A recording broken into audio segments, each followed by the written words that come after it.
నమస్తే, welcome to Andhraprabha. నేను తేజస్వి. ఏపీలో సీఎం జగన్పై గులకరాయి దాడి చుట్టూనే రాజకీయాలు తిరుగుతున్నాయి. విపక్షాలు ఈ దాడిని ఖండిస్తూనే కోడికత్తి లాంటి వ్యవహారాలను తెరపైకి తీసుకువచ్చి సీఎంపై రాయి దాడి విషయంలో సందేహాలు వ్యక్తం చేశాయి.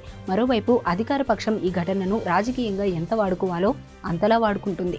పేదవాళ్ల కోసం పోరాడుతున్న జగన్పై పెత్తందారుల దాడి అంటూ హైలైట్ చేస్తున్నారు. సోషల్ మీడియాలో పెద్ద ఎత్తున ప్రచారం చేసుకుంటున్నారు. అయితే ఈ దాడి ఘటనకు సంబంధించి కీలక అప్డేట్ ఒకటి బయటకు వచ్చింది. 5 యువకులు పట్టుబడినట్లు తెలుస్తోంది. అందులో అందరూ మైనర్లు ఉన్నారట. ఈ రాయి దాడి జరిగిన వెంటనే రాజకీయ రంగు పులుముకుందే కానీ భద్రతా వైఫల్యం హైలైట్ కాలేదు. గతంలో ప్రతిపక్షంలో ఉన్నప్పుడు జగన్పై కోడికత్తితో దాడి జరిగింది.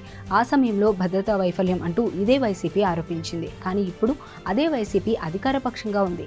జగన్ ఈ రాష్ట్రానికి ముఖ్యమంత్రి. కానీ భద్రతా వైఫల్యంపై మాత్రం వైసీపీ మాట్లాడడం లేదు. కానీ 5 మైనర్ యువకులు ఈ ఘటనకు పాల్పడినట్లు ప్రచారం జరుగుతోంది. గతంలో కోడికత్తి దానికి సంబంధించి నిందితుడు కూడా మైనర్. ఇప్పుడు పట్టుబడిన ఈ 5 యువకులు మైనర్లేనని తెలుస్తోంది. ఇందులో ఒక యువకుడు రాయి విసిరాడని, దానికి ఒక కారణం ఉందని సోషల్ మీడియాలో ఒక ఆసక్తికరమైన రూమర్ నడుస్తోంది. సీఎం రోడ్ షోకు హాజరైతే క్వార్టర్ మందు 350 డబ్బులు ఇస్తారని పిలిచారని, అయితే అక్కడికి వచ్చాక మందు సీసా మాత్రమే ఇచ్చారని, డబ్బులు ఇవ్వలేదన్న కోపంతో సీఎం మీదకు రాయి విసిరానని ఓ యువకుడు చెప్పినట్లుగా సోషల్ మీడియాలో ప్రచారం జరుగుతోంది. అయితే అందులో వాస్తవం ఎంత ఉంది అన్నది తెలియాల్సి ఉంది.